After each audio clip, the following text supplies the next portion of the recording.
नमस्कार, मी डॉक्टर अश्विनी मेहते, प्रसूती व स्त्रीरोग तज्ञ। तर आज आपण फॉलिक ॲसिडचा प्रेग्नन्सीमध्ये काय रोल आहे हे जाणून घेऊया। फॉलिक ॲसिड म्हणजे व्हिटॅमिन B9 की जो गर्भधारणेपूर्वी 3 महिने आणि गर्भधारणेनंतर 3 महिने हे घेणे खूप गरजेचे आहे। फॉलिक ॲसिड जर नाही घेतले किंवा फॉलिक ॲसिडची कमतरता झाली तर गर्भामध्ये आणि गरोदर मातेवर त्याचा खूप मोठा दुष्परिणाम होतो।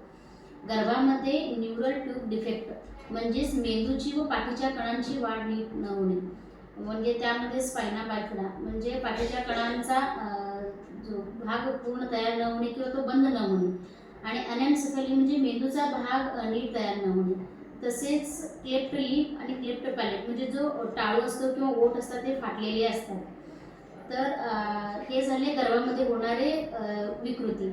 तर आईमध्ये गरोदर मातेचा BP वाढतो किंवा अब्रप्सिओ प्लासेंटा म्हणजे डिलिव्हरीच्या आधीच जी वार असते ती निसटणे, आणि त्याच्यानंतर प्रीटर्म डिलिव्हरी म्हणजेच डिलिव्हरीच्या वेळेआधीच डिलिव्हरी होणे, अशा घटना घडतात फॉलिक ॲसिडची जर कमतरता भासली तर ही कमतरता का भासते म्हणजे त्याची काही कारणं आहेत। जर गरोदर स्त्रीने आहार व्यवस्थित नाही घेतला, म्हणजेच उलटी, मळमळ किंवा भूक न लागणे, यामुळे तिचा आहार व्यवस्थित नसतो, त्यामुळे फॉलिक ॲसिडची कमतरता जाणवते। किंवा दुसरं कारण म्हणजे ज्या हिरव्या पालेभाज्या असतात त्यामध्ये जास्त फॉलिक ॲसिडचं प्रमाण असतं, पण त्या जास्त प्रमाणात शिजवल्या की तो फॉलिक ॲसिड नष्ट होतो, त्यामुळेही फॉलिक ॲसिडची कमतरता जाणवते। तिसरं कारण म्हणजे की बाळाची वाढ ही झपाट्याने होत असते, मग जेवढा पाहिजे तेवढा आपल्याला तो आहारातून मिळत नाही, त्यामुळेही फॉलिक ॲसिडची कमतरता जाणवते। त्याच्यानंतरचं कारण म्हणजे एखादं इन्फेक्शन झालं असेल किंवा मलेरियल इन्फेक्शन झालं असेल तरीही फॉलिक ॲसिडची कमतरता जाणवते, किंवा व्हिटॅमिन C डेफिशियन्सी असेल तरी फॉलिक ॲसिडचं जे प्रमाण असतं ते कमी म्हणजे नीट शरीरातून युटिलाइज म्हणजे वापर केला जात नाही, त्याच्यामुळेही फॉलिक ॲसिडची कमतरता जाणवते।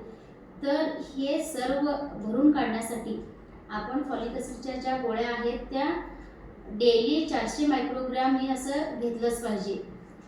जर काही जन्मजात विकृतीचा इतिहास असेल किंवा पहिलं बाळ आहे ते म्हणजे न्यूरल ट्यूब डिफेक्ट सारख्या विकृती त्या बाळाला असतील तर त्या गरोदर महिलेने 5 mg पर डे असं फॉलिक ॲसिडची गोळी ही चालू ठेवली पाहिजे। ही छोटीशी जी फॉलिक ॲसिडची गोळी आहे ते तुमच्या बाळाचं आरोग्य चांगलं ठेवू शकतं किंवा एखाद्या आजारापासून त्याची सुटका होऊ शकते, आणि तुम्हाला निरोगी आणि सुदृढ बालक जन्माला येऊ शकतं। धन्यवाद।